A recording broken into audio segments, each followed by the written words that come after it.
ओम श्री परमात्मने नमः। श्रीमद् भगवद गीता के 13वें अध्याय के 24वें श्लोक में भगवान श्री कृष्ण अर्जुन को बता रहे हैं कि ध्यानेनात्मनि पश्यन्ति केचिदात्मन आत्मनः अन्ये सांख्येन योगेन कर्म योगेन चापरे। उस परमात्मा को कितने ही मनुष्य तो शुद्ध हुई सूक्ष्म बुद्धि से ध्यान के द्वारा हृदय में देखते हैं, अन्य कितने ही ज्ञान योग के द्वारा और दूसरे कितने ही कर्मयोग के द्वारा देखते हैं अर्थात प्राप्त करते हैं। इसमें जो सांख्य योग है उसका साधन चतुष्टय संपन्न कहा गया है। तो साधन चतुष्टय क्या है, इसमें बताया गया है विवेक, वैराग्य, षट संपत्ति और मुमुक्षुत्व। ये जो 4 साधन होते हैं, इन साधनों के बारे में बतलाया गया है और इनको साधन चतुष्टय कहा गया है सांख्य योग में। तो सबसे पहले आता है विवेक। सत असत और नित्य अनित्य वस्तु के विवेचन का नाम विवेक है। विवेक इनका भली भांति पृथक्करण कर देता है। विवेक का अर्थ है तत्व का यथार्थ अनुभव करना। सब अवस्थाओं में और प्रत्येक वस्तु में प्रतिक्षण आत्मा और अनात्मा का विश्लेषण करते करते यह विवेक सिद्धि प्राप्त होती है। विवेक का यथार्थ उदय हो जाने पर सत और असत एवं नित्य और अनित्य वस्तु का क्षीर नीर विवेक की भांति प्रत्यक्ष अनुभव होने लगता है। और इसके बाद दूसरा साधन है वैराग्य।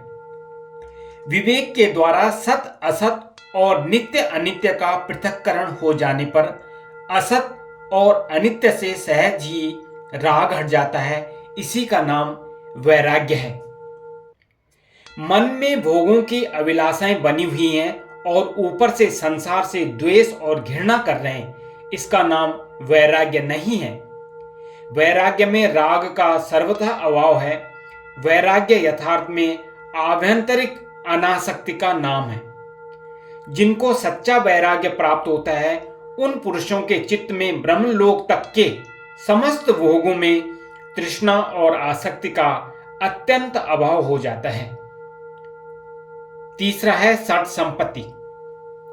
इन विवेक और वैराग्य के फलस्वरूप साधक को 6 विभागों वाली एक परम संपत्ति मिलती है।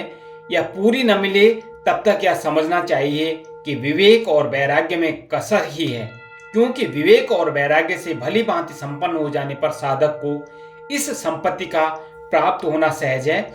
इस संपत्ति का नाम है षट संपत्ति।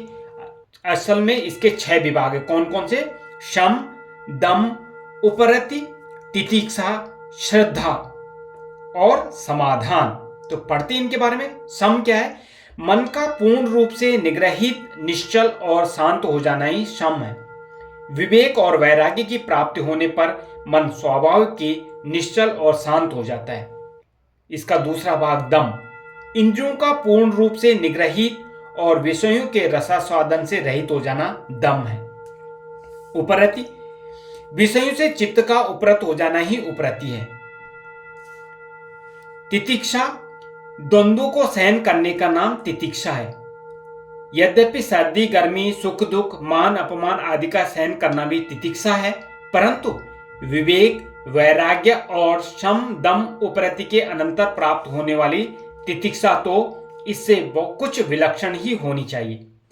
संसार में न तो द्वंद्व का नाश ही हो सकता है और न कोई इनसे सर्वथा बच ही सकता है। किसी भी तरह इनको सह लेना भी उत्तम ही है, परंतु सर्वोत्तम तो है द्वंद्व जगत से ऊपर उठकर साक्षी होकर द्वंद्वों को देखना। यही वास्तविक तितिक्षा है।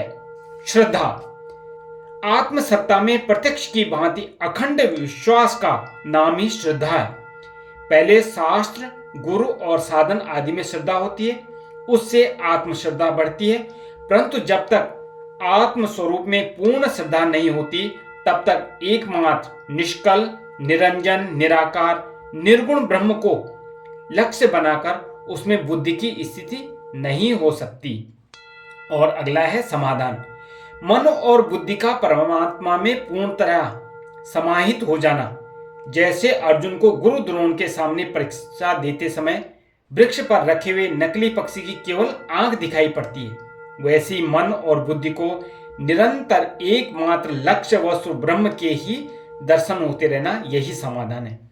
और इसका चौथा स्वरूप था मुमुक्षुत्व। किसका? साधन चतुष्टय का। तो मुमुक्षुत्व क्या है? इस प्रकार जब विवेक, वैराग्य और सठ संपत्ति की प्राप्ति हो जाती है, तब साधक स्वभाव की अविद्या के बंधन से सर्वथा मुक्त हो जाता है और वह सब ओर से चित्त हटाकर किसी ओर भी न ताककर एकमात्र परमात्मा की ओर ही दौड़ता है।